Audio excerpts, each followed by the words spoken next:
Paz e graça, esse é o quarto estudo sobre os 5 solas da Reforma Protestante, né? Ainda falando, nesse momento vamos estar falando sobre os solos Cristos ou somente Cristo. Durante o período da história, muitas teologias surgiram, né? Inclusive a teologia do liberalismo, e outras mais surgiram diminuindo Cristo, tentando expor Cristo à vergonha, como Ário aí no século III, século IV, que teve que ser combatido, né, tanto pelos teólogos da época, Agostinho, quanto Eusébio, Atanásio, Tertuliano. Todos esses homens acabaram tendo que combater contra essas heresias, tanto do unicismo, que era do sabelianismo, né, unicista, que é aquela que diz que Cristo é tudo, sendo ele o Pai, sendo ele o Filho e sendo ele também o Espírito Santo, são modos de manifestação dele. Isso é conhecido como unicismo nos nossos dias atuais, e que não é uma verdade, porque a Santíssima Trindade, ou a triunidade, ou a triplicidade de Deus, ela existe. E nós temos ainda Mormons citando o triteísmo como sendo 3 deuses também, já não é uma trindade, né, mas é uma tríade de 3 deuses, e também é uma mentira, porque não existem 3 deuses, mas apenas um único Deus que se manifestou ao mundo de forma tríplice, né? Em 3 pessoas, o que subsiste em 3 pessoas, não há uma manifestação na verdade, mas uma subsistência em 3 pessoas, e sendo um só Deus, é uma pluralidade na verdade, né, de pessoas nessa unidade de Deus. E o arianismo, que dizia que Cristo não era nada, Cristo é apenas um criado por Deus, um Deus em segundo plano, ou um Deus menor, né, como nós vemos aí no Testemunho de Jeová. Infelizmente essas doutrinas elas perseveraram e manteram-se firmes até hoje. A teologia reformada, nós estamos falando sobre teologia reformada, nós estamos falando sobre os 5 pilares da fé cristã, né, da raiz da nossa fé, e surgiu no período da Reforma Protestante, no século XVI. E a gente fala sobre teologia reformada porque os reformadores foram aqueles que ajudaram com que a teologia ela não se perdesse. Nós temos no meio desses aí, não é contado como um teólogo reformado, mas Jacó Armínio, ele tem a sua teologia arminiana, né? Hoje nós conhecido como teologia arminiana, e que é a teologia que mais se aproxima da graça de Deus, biblicamente falando, e que mantém viva, né, essa ideia de somente Cristo também. Tá? Eu vou estar falando aqui baseado na teologia reformada, baseado porque foram aqueles que criaram os 5 pilares da Reforma Protestante. Na verdade, eles sistematizaram, né? São 5 doutrinas básicas do cristianismo. Nós vamos estar falando aqui sobre Cristo como sendo rei, como sendo sacerdote, como sendo profeta, né? Cristo é todas essas coisas. E é importante nós entendermos que não há nenhum outro nome dado no céu e na terra pelo qual importa que sejamos salvos, a não ser o de Jesus Cristo, conforme Atos capítulo 4, versículo 12. Ele é o único nome que importa pelo qual sejamos salvos, é o único que vai nos salvar, não existe outro meio. Centralidade de Cristo é o fundamento da fé protestante. Martinho Lutero diz que Jesus Cristo é o centro e a circunferência da Bíblia. Isso significa que ele é o que ele fez em sua morte e ressurreição são conteúdo fundamental das Escrituras. Ulrich Zwingli, que é um contemporâneo de Lutero, ele diz que Cristo é o cabeça de todos os crentes, os quais são o seu corpo, e sem ele o corpo está morto. Sem Cristo nada podemos fazer, nele podemos fazer todas as coisas, conforme João 5,15, Filipenses 4,13. Somente Cristo pode trazer salvação. E Paulo deixa claro em Romanos capítulo 1 e capítulo 2, ele fala sobre a salvação, uma manifestação de Deus além de sua obra salvadora em Cristo. Nenhuma porção da teologia natural pode unir Deus e o homem. Isso é, a união com Cristo é o único caminho da salvação. Sem Cristo, querido, nós não vamos alcançar a salvação. Nós precisamos urgentemente ouvir solos Cristos, ou somente Cristo em nossos dias, de teologia, né, pluralista. Muitas pessoas hoje questionam a crença de que a salvação é somente pela fé em Jesus Cristo. As pessoas colocam, como na mesma época de Lutero, e que acerca das indulgências, do culto aos santos, às relíquias, as penitências e coisas que as pessoas faziam para acrescentar a sua salvação, e nada disso salvava o homem. O que salva o homem é a fé. E ele é justificado também por essa fé em Cristo Jesus. É que Lutero já afixou as suas teses, as suas 95 teses na porta do castelo de Wittenberg naquela época, né, exatamente em contraposição à teologia católica, que colocava a obra de Cristo similar ou conjunta com a obra humana. E o homem não pode salvar-se a si mesmo, o homem não pode cooperar na sua salvação, a não ser, a única coisa que o homem faz é receber a Cristo, isso é, e obedecê-lo, né? Dar resposta obediente ao chamado de Cristo à salvação. Então, o Cristo é o único caminho para a salvação. Nós precisamos urgentemente ouvir, né? Solus Christus, exatamente. Nós não podemos deixar de forma alguma que Cristo seja somente Cristo nas nossas vidas. Nós precisamos dele. O Karl Barth diz que eles estão voltando à velha e falida forma de abordagem cristológica do século XIX, do liberalismo protestante, e chamando-a de nova, quando na verdade é pouco mais do que uma jesusologia superficial.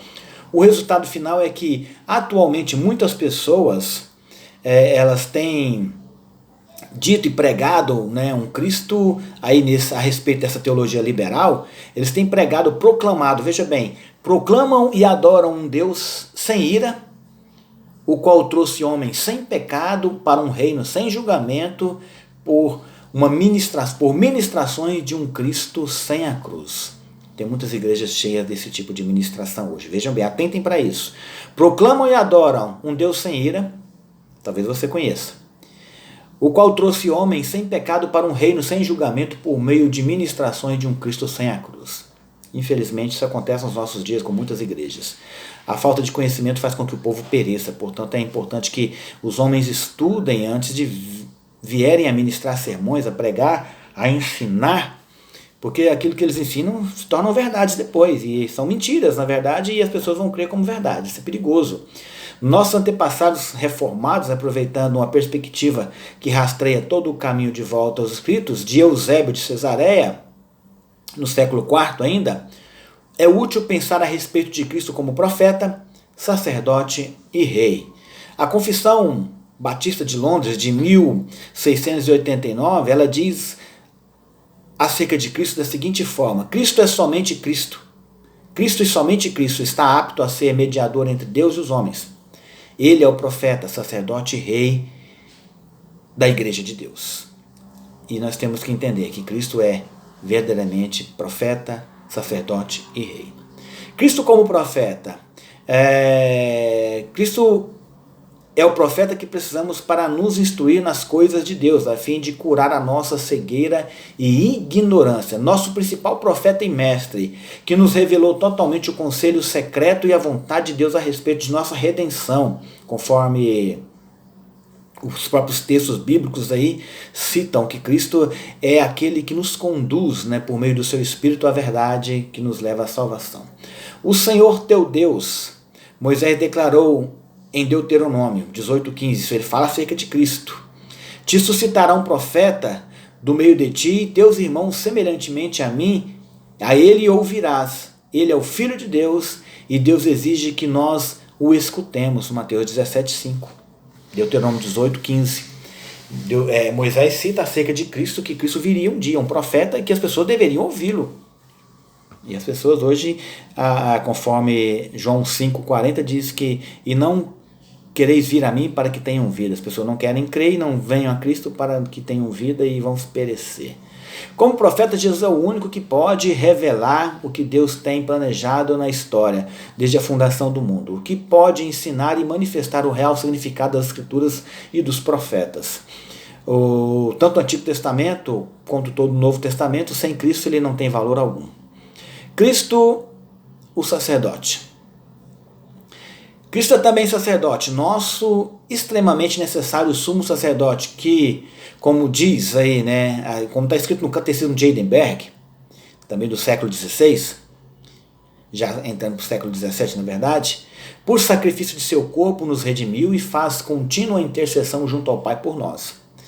Nas palavras da Confissão Batista de Londres de 1689, por causa do nosso afastamento de Deus e da imperfeição de nossos melhores serviços, precisamos de seu ofício sacerdotal para nos reconciliar com Deus e nos tornar aceitáveis por Ele. Isso é, nada que façamos nos dá livre acesso ao Pai, nos dá a garantia de podermos nos achegar a Deus, somente por meio de Cristo. Portanto, Cristo é aquele que nos conduz a salvos até Deus. A salvação está somente em Jesus Cristo, porque há duas condições que não importa o quanto nos esforcemos, nunca poderemos satisfazer. No entanto, elas devem ser cumpridas se estamos para ser salvos. A primeira é satisfazer a justiça de Deus pela obediência à lei. A segunda é pagar o preço de nossos pecados. Nós não podemos, pela obediência, nós não podemos cumprir nenhuma dessas condições. Mas Cristo as cumpriu perfeitamente, conforme Romanos 5,19 diz assim: por meio da obediência de um só, muitos se tornaram justos. Cristo cumpriu em si mesmo, no madeiro. Romanos 5,10 diz: nós, quando inimigos, somos reconciliados com Deus mediante a morte de seu Filho. Não há outra maneira de entrar na presença de Deus a não ser por meio de Cristo Jesus. Por meio de Cristo, somente Cristo. Nenhuma outra forma. Portanto, nenhuma das observâncias da lei, nenhum meio que nós tentemos fazer, nos justificará. Somente a fé em Cristo pode nos justificar. Isso é, nós somos justificados mediante a fé em Cristo e para termos paz com Deus. O sacrifício de Jesus ocorreu apenas uma vez, mas ele ainda continua sendo o grande sumo sacerdote, aquele através do qual toda a oração e louvor são feitos, aceitáveis a Deus. Nos lugares celestiais, ele continua sendo nosso constante intercessor e advogado, conforme Romanos 8,34 e 1 João 2,1. Não é de se admirar, então, que Paulo diz que a glória deve ser dada a Deus por meio de Jesus Cristo pelos séculos dos séculos. Essa é uma realidade que não podemos fugir dela. Falamos sobre somente a Deus de glória, e o meio de você dar glória a Deus é passando por Cristo e é por meio de Cristo. Romanos 16,27. O gozo de chegarmos a Deus pode crescer apenas por uma confiança profunda nele como nosso sacrifício e intercessor. Cristo é tudo para nós, querido. E Cristo como rei. Finalmente, Cristo é o rei. Nós falamos que ele é sacerdote, que ele é profeta, e agora vamos falar sobre ele como rei. Cristo é rei, que reina sobre todas as coisas. Ele reina sobre a sua igreja por meio do seu Espírito Santo, conforme Atos 2:30 ao 33. Ele soberanamente dá o arrependimento ao impenitente e concede perdão ao culpado, conforme Atos 5:31. Cristo é o nosso Rei eterno que nos governa por sua palavra e Espírito, e que defende e preserva-nos no gozo da salvação que ele adquiriu para nós. Nós fomos salvos e somos salvos por Cristo, e ele é o Rei que reina e reinará sobre as nossas vidas. E ele nos concede o direito à salvação para que um dia possamos reinar ao lado dele. Neste sentido, podemos concordar com João Calvino, que ele diz o seguinte: nós podemos passar pacientemente por essa vida com sua miséria, frieza, desprezo, injúrias e outros problemas, satisfeitos com uma coisa, que o nosso Rei nunca nos deixará desamparados, mas suprirá as nossas necessidades até que ao terminar nossa luta sejamos chamados para o triunfo. Podemos crescer na vida cristã apenas se vivermos obedientemente sob o domínio de Cristo e pelo seu poder. Isso é, nós podemos ter uma vida miserável, desprezada, fria, sofrendo injúrias, com vários outros problemas, mas satisfeitos com uma coisa, que o nosso Rei nunca nos deixará. Cristo nunca nos abandonará, Cristo nunca nos deixará só.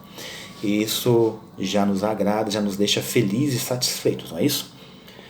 Agora, se você é um filho de Deus, e eu espero que eu esteja falando para filhos de Deus, Cristo, em seu tríplice ofício como profeta, sacerdote e rei, significará tudo para você. Você ama somente a Cristo? Você o ama em sua pessoa, seu ofício, natureza, seus benefícios? Você ama a Cristo? Cristo pergunta a Pedro: Pedro, tu me amas? 3 vezes. E para nós ele pergunta todos os dias. E ele quer que nós o amemos. Mas é liberal. Deve ser livre, espontânea vontade nossa, né? Deliberadamente. Ele é seu profeta para ensinar-lhe o seu sacerdote para sacrificar e interceder por você e lhe abençoar, e o seu rei para governá-lo e para guiá-lo. Cristo é tudo isso para você? Se Cristo não for tudo isso para você, você ainda não é um filho de Deus. E você está perdido. Portanto, eu digo a você hoje, converta-se a Cristo, unicamente a Cristo, que é o único Senhor e Salvador das nossas vidas. Depois de uma execução empolgante da Nona Sinfonia de Beethoven, o famoso maestro italiano Arturo Toscanini disse à orquestra: eu não sou nada, você não é nada, Beethoven é tudo. Se Toscanini pôde dizer isso sobre um compositor brilhante, mas que está morto, quanto mais os cristãos como nós devem dizer ao mesmo sobre o Salvador que vive, o qual nos diz a respeito da nossa salvação, é o compositor, músico e até mesmo a própria bela música. Cristo, portanto, é tudo para nós. Amém? Então, solos Cristo, somente Cristo. Esse é o quarto estudo da série, somente as 5 solas da Reforma Protestante. Falamos aí sobre sola fide, ou somente a fé, sola gratia, somente a graça, sola scriptura, ou somente a escritura, somente as escrituras. Falamos agora sobre somente Cristo, só os Cristos, e estamos falando ainda, falaremos sobre somente a Deus dê glória, e somente a Deus dando glória é um apanhado de todas as coisas que nós devemos fazer. Glorificar a Deus em todas as coisas. Amém? Que Deus te abençoe. Forte abraço. Ouça o vídeo, estude, aprenda e use o seu conhecimento para glorificar aquele que acima de tudo e sobre tudo é Deus. Amém? Forte abraço. Deus te abençoe.